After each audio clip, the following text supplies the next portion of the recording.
ओम गण गणपतये नमो नमः। श्रीमद्भागवत महापुराण षष्ठ स्कंद प्रथमोध्याय भाग 2। देव शिरोमणि सत्य रज और तम इन तीनों गुणों के भेद के कारण श्लोक में भी तीन प्रकार के प्राणी दिख पड़ते हैं। पुण्यात्मा, पापात्मा और पुण्य पाप दोनों से युक्त तथा सुखी दुखी अथवा सुख दुख से युक्त। वैसे प्रलोक में भी उसकी त्रिविधता का अनुमान किया जाता है। वर्तमान समय में ही भूत और भविष्य का अनुमान करा देता है। वैसे ही वर्तमान जन्म के पाप और पुण्य भी भूत और भविष्य के पाप पुण्य का अनुमान करा देते हैं। हमारे स्वामी अजन्मा भगवान सर्वज्ञ जमराज अपने अंतःकरण में ही विराजमान है, इसलिए वो अपने मन से इन सबको पूर्व रूपों को देख लेते हैं। वह साथ ही उसके भावी स्वरूप का भी विचार कर लेते हैं। जैसा सोया हुआ ज्ञानी पुरुष स्वयं के समान प्रतीत हुए कल्पित शरीर को ही अपना वास्तविक शरीर समझता है। सोए हुए अथवा जागने वाला शरीर को भूल जाता है।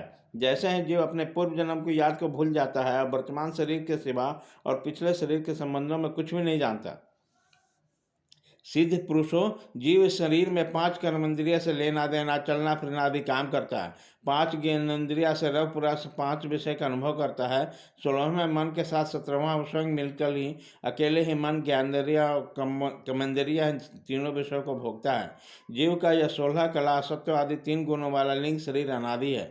यह जीव को बार बार हर्ष, शोक, भय, पीड़ा और जन्म मृत्यु के चक्कर में डालता है। जो जीव अज्ञान वश काम, क्रोध, लोभ, मोद, मत्सर इन 6 शत्रुओं पर विजय प्राप्त नहीं कर लेता, वह इच्छा न रहते हुए विभिन्न वासनाओं के साथ अनेक कर्म करने पड़ते हैं। वैसी स्थिति में रेशम कीड़ा के समान अपने कर्म को जाल में जकड़ लेता है और इस प्रकार अपने हाथों में मोह का शिकार बन जाता है। कोई शरीरधारी जीव बिना कर्म किए कभी एक क्षण भी नहीं रह सकता।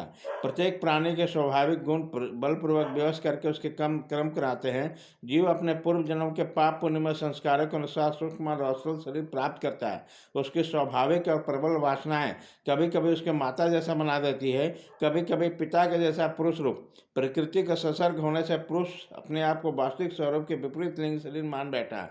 यह विपूर्ण भगवान के भजन से शीघ्र ही दूर हो जाता है। देवताओं, आप जानते हैं यह जिमल बड़ा शास्त्रज्ञ था।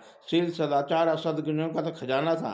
व्रतधारी, विनय, जितेंद्र, सत्यनिष्ठ, मंत्रवेता, पवित्र भी था। इसमें गुरु, अग्नि, अतिथि और वृद्ध पुरुषों की सेवा भी थी।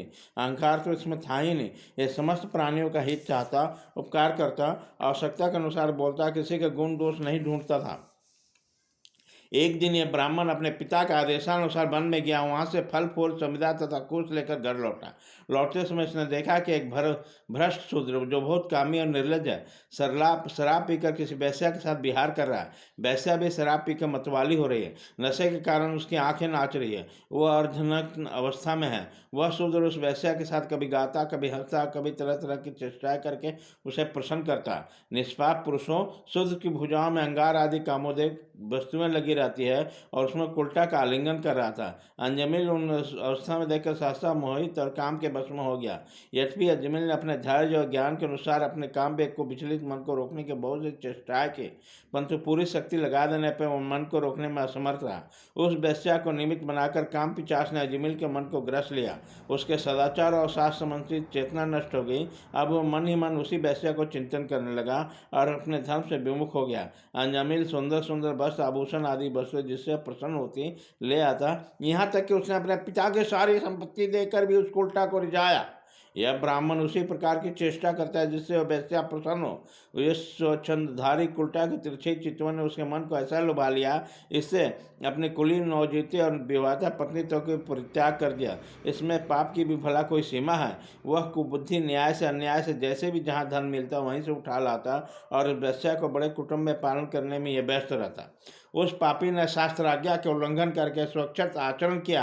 यह सत्य पुरुषों के द्वारा निंदित है। इसने बहुत दिनों तक वैश्या के मल समान अपवित्र अन्न से अपना जीवन व्यतीत किया। इसका सारा जीवन ही पाप में है। इसने अब तक अपने पापों का प्रायश्चित भी नहीं किया। इसलिए अब इस पापी को दंडपानी भगवान जमराज के पास ले जाएंगे। वहाँ वो अपने पापों का दंड भोगकर शुद्ध हो जाएगा। इति श्रीमद्भागवते महापुराणे पारमहंस्ये शतांग षष्ठ स्कंदे जमैलोपाख्याने प्रथमो अध्याय।